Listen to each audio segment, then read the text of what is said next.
नमस्कार दोस्तों, आप देख रहे हैं सोशल मीडिया टीवी। यहाँ आपको मिलेगा सोशल मीडिया का संपूर्ण ज्ञान।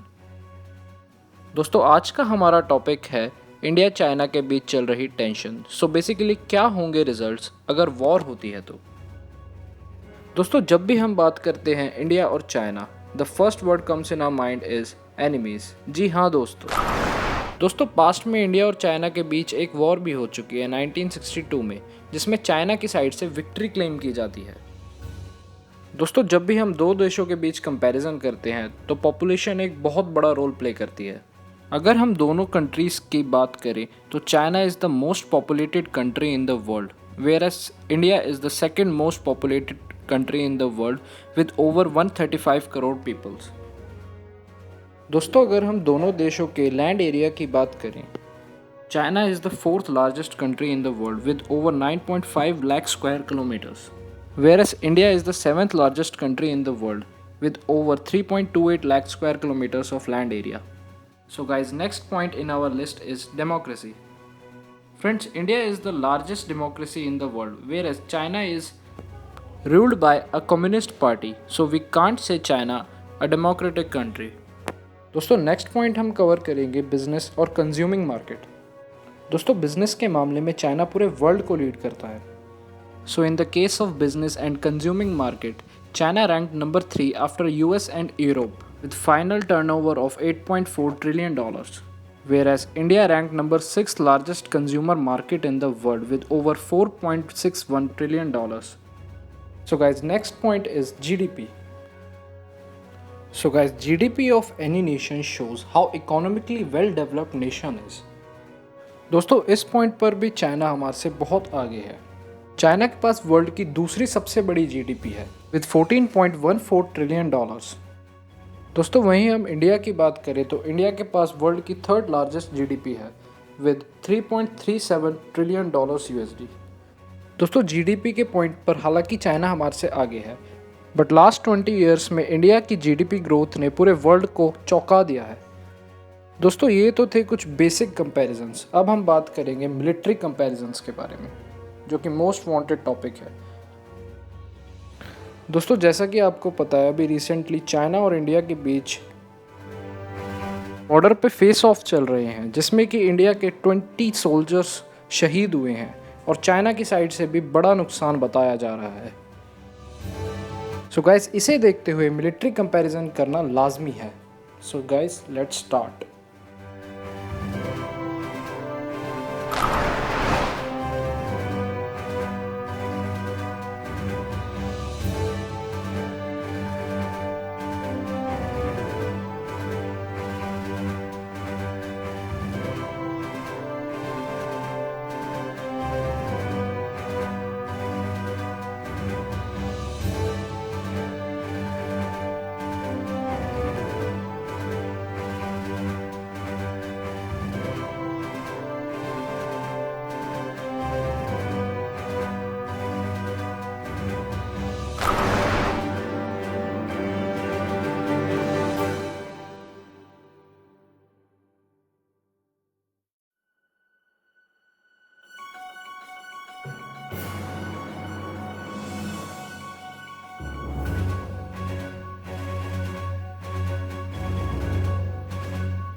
तो गाइज़ ये सब नंबर देखकर आपको लग रहा होगा कि चाइना के पास इंडिया से बड़ी फ़ौज है।